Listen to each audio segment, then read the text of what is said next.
Magandang araw mga kapensionados. Welcome back sa aking YouTube channel at pasensya na po at yun nga, medyo natagalan tayo sa paggawa ulit natin ng video kasi medyo busy po tayo sa ating trabaho po ngayon. So, direviewin po muna natin itong sa REITs po natin, itong ating Q1, 2023 Q1 dividend. So, medyo natagalan ako sa pag-review nito pero still, pa rin naman po siya, related pa rin po na. Kasi nga, meron po tayong 2023 Q2 dividend naman na reviewin, pero sa ngayon kasi hindi pa siya kompleto, hindi pa nagbibigay si DDMPR kung magkano kanya yung kanyang dividend, kaya medyo nakapending pa ako dun sa Q2 dividend. Okay, so explain lang po natin uli itong REITs po natin. So ang sasabi po nga natin, ito po ay Real Estate Investment Trust. Ito pong tinatawag natin REITs.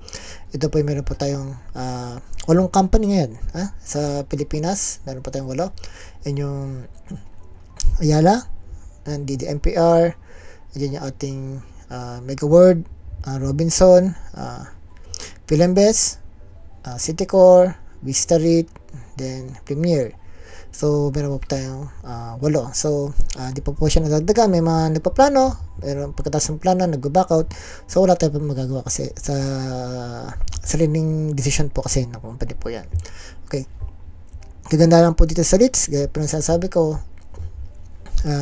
kung tayo po ay wala po pang plano na bumili kagad ng bahay, o kaya sabihin natin na gusto nyo kagad magkaroon ng rental income kaagad, ito pwede po yung REITs na mababa lang po, na pa 1,000 lang, pwede naman po. Kasi nga po, yun nga, nagbibigay siya ng quarterly dividend. Pero syempre, dapat maganda yung company natin, di ba? So, sakang advice ko rin po, bakit gusto ko rin po yung REITs, kasi hindi na po ako na problema. Ba, syempre, pag mayroon tayong sariling property, di ba? Ba, maano natin dyan?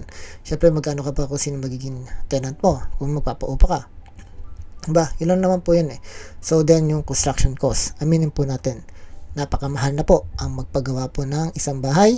Paano pa kaya ang isang apartment? Syempre dapat maayusin na pa yung papaupahan natin apartment, diba? So yan lang po yung iniiwasan natin, na kaya gusto ko lang po yung REITs kasi na po virtually po siya, may property ka na, diba? Yun na, kung bumibili ka ng shares, then yun nga, nagkakaroon ka ng dividend, wala ka na pong problema. Then syempre sa mga taxes, syempre meron po siya tayong withholding tax sa 10%. Other than that, wala na po. Then syempre may mga charges pa rin. Miski naman po tayo nagpapaupa, diba? Meron pa rin po tayo mga charges, sabihin natin mga maintenance natin, diba? Then magbabayad pa tayo sa ating munisipyo, hindi pwede tayo nagbabayad ng tax. Okay, ganun po yun. Then ito po mga kapensionados, pakita ko po yung table po natin ng 2023. Ay makita po natin dyan si Ayala, Double D, Philinvest, Robinson, Megaworld, Citycore, Vistaland, then Premier. So naka-arrange po siya na kung kailan po sila nagsimula. So hindi po siya pwedeng alphabetical, syempre. Miski naman po alphabetical po siya, magsisimula po si Ayala. Pero nga po, nakita po natin yung since inception po natin. Yan po, na yung kailan siya na listed, nandiyan po yung mga dates. So ano po siya, sorted po siya kung sino po yung nagsimula. So pinakahuli po natin si Premier. Okay, then ang ginawa lang po natin dito, we assume na bumili pa tayo ng worth na 100,000 worth of shares during the IPO period. Kaya makikita po natin, meron tayong mga IPO shares. Yan, nakasulat po dyan, mga IPO shares po natin. Then kung magkano naging cost natin, then yung ilan po yung number of shares. Then lagay din po dito yung share price. Ibig sabihin from IPO, kung tumaas ba siya o bumaba during this timing po. Yan po yan. So si Ayala po ay umangat po talaga. Pero sa ngayon medyo naglalaro na lang po sa 30 plus yung kanyang IPO share, kanyang per share po.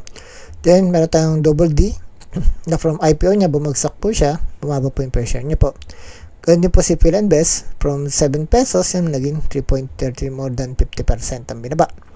Si Robinson din po, from 6.45 naging 5.3, pero ngayon po nasa 4.50 something na po siya. Okay, bumaba rin po. Then si Megaworld, yan din po, from 16 bumaba rin po siya, nasa 12 na lang po siya. Then Citycore, ito po from 2.55, yan, medyo naka-stable po si Citycore. Then Vistaland, yan, from 1.76 naging 1 1.65. Pero asa pa na po to 1st of August. So, okay pa rin po siya. Then, si Premier din po, yan, 1.5 to 1. Ano po ngayon, 1.54. Mga ganun po naglalaro. Then, makita nyo po siya, nagkaroon na po siya ng cash dividend po. Dito po sa atin cash dividend ng 2023. So, yung ex-date niya ay May. Yan, yun. Makita nyo na po natin, mga ex-date, May, June, May, merong June, merong May. Ito nga, may July pa nga, diba? Then, ito po yung payment date niya. Meron sa June, okay? Merong May, merong July, yan, may July din. Then, ito po yung kanyang net cost. Then, yung magkano binibigyan nila. Yan po yung per share, then net cost. So, then, yan sa table po natin, then makita po natin itong total dividend. Ito naman po yung since inception. Ibig sabihin, mula nagsimula po sila, yan yung nabigyan na ng dividend.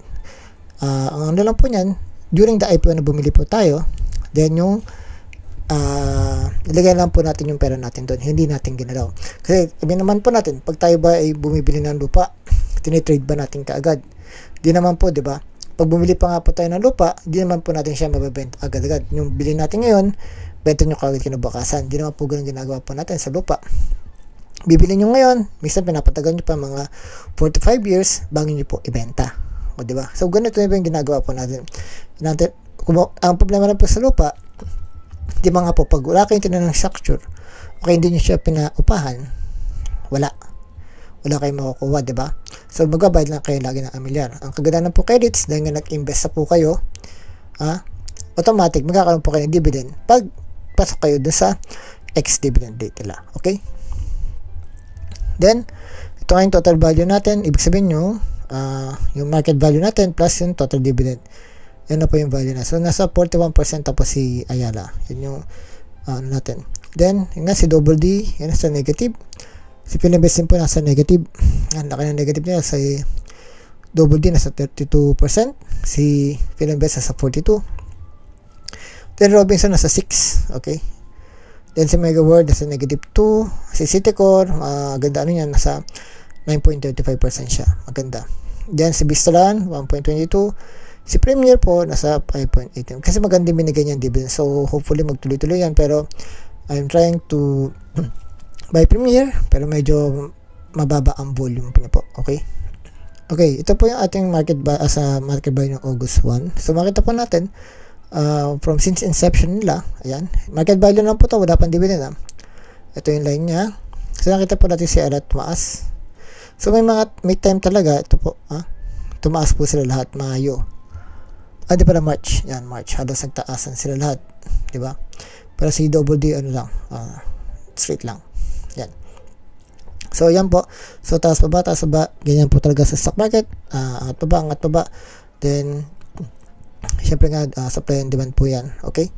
Then, yan nga po. Makita po natin na ang nasa mababa po natin, below 100,000. Yan. Yung mga value.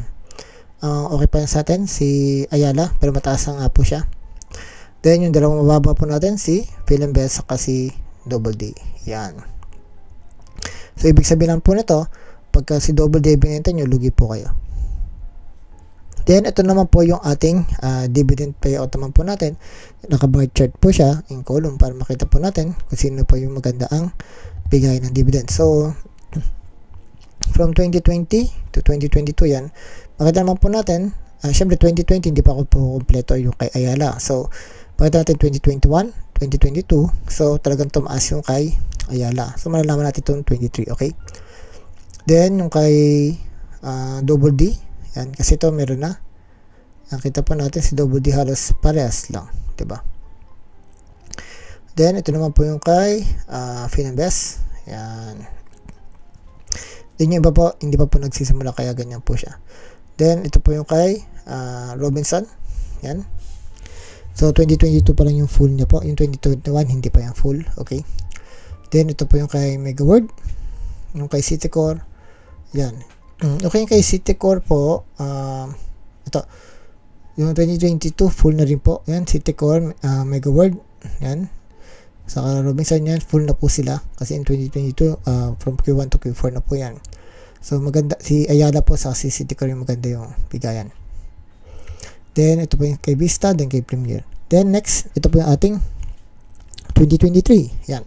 So makita na po natin, may magandang bigayan po. Base po doon sa 100,000 sa during IPO natin ay si Vistalon. Q1. Okay. So mabawa si Double D kasi base sa ating shares yan. Si Philinvest mababa. Si Robinson. Yan. Then si Robinson saka si Megaworld almost the same lang lagi sila. Then Citicorp. Yan. Then si Vista, then Premier. Medyo nag-ano yung hopefully maganda talaga bigay nila. Yan. So bakit ko pala sinasabi lagi na ito ay Q1? Even though nakikita po natin ang bigayan po nila ay ang ex-date nila ay May o kaya June or ang binibigyan nila yan during June or July. Okay. Ito po yan. Ito mga pensioners, nandito tayo sa ating PSE Edge. Yan. Ito po yung talagang pag gusto niyo pa mag-research about sa mga stocks po natin at mga leads po natin, dito po kayo. Ito po yung pinaka-official page po talaga ng ating Philippine Stock Exchange. Yan. So makita po natin dito, kunyari po to RCR, lagi lang type ko lang ulit si RCR. Yan, makita nyo. Yan, RL Commercial REITs. So lalabas po ito. Ito yung company profile ni RCR. Yan, lalabas po yan. Click nyo lang po itong dividend and rights. Yan na. Pagka-click nyo po yan, makikita nyo po dito. Yan yung mga dividend nya. Kita nyo kasi RCR, pataas yung number of shares nya. Di pa bumababa. Okay? Di makita po nyo po ex-dividend date. Then record date, then payment date. So nakita po natin, mayroon silang binigay no February 2-3. May binigay sila na May 2-3. Then August 2-3. Ito po yung ating Q2 na susunod pa natin i-review yan. Ito nagbigay sila ng May 31, di ba? 2-3. So yung May na po na yan, paano natin malalaman na talaga siyang Q1. Okay? So click po natin to, yung circular number. So makita po na sa circular number na yan, doon po natin. Ayan, makikita natin yung source.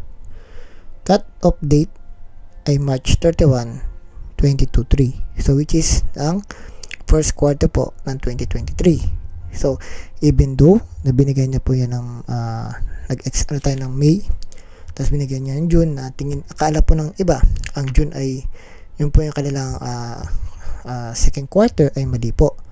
Yun po ay bigayan po ng pang first quarter lang po na dividend. Hindi po siya pang second quarter. So yun nga po, medyo atrasado tayo ng 1 quarter po, di ba? So yun po yung kaya po yan nilalagay ko. Kaya iba minsan nandito, akala po nila ay binigay po yung first quarter, ay yung binibigay ay second quarter. Hindi po, first quarter pa lang po yung binibigay. Okay? Ganyan po ang sistema po sa ating REITs. So ayan mga pensionados, hopefully may natutunan po tayo sa ating REITs review po natin ito ng kanilang Q1 dividend. So kung gusto niyo po mag-invest sa REITs, meron po akong dalawang ginagamit na platform. Yung una po is MyTrade by Abacus Security. Yan po yung dyan po ako talagang mostly nag-trade. Then meron din po tayo itong tatawag natin sa ating Gcash, yung Gstock by AB Capital. Yan, meron din po akong video po dyan, show ko na lang po dito na pwede nyo reviewan. Tandaan po natin, para po kayo maka-invest sa REITs, dapat po meron po tayong kailangan i-fill up. Okay? NODC, yan po yun. Kailangan po natin fill upan po yan para po makapag-invest po tayo sa REITs. So, broker nyo po, ang bahala po. Ang kontakin nyo po para magkaroon po kayo yan. Sa Gcash po, sa Gstocks, automatic po during your application po, meron na po doon form na kailangan nyo lang po i-tick at pirmahan para makapag-invest din po kayo sa REITs po natin. So, yan. Please like and follow my Facebook page, Young Pensionados. Please like, subscribe, and share my YouTube channel, Young Pensionados. Lahat ng investment, lagyan natin presyo at pangalan, patay ganaan. Ako, Marasa Alan Ray, ang inyong registered financial planner with a heart.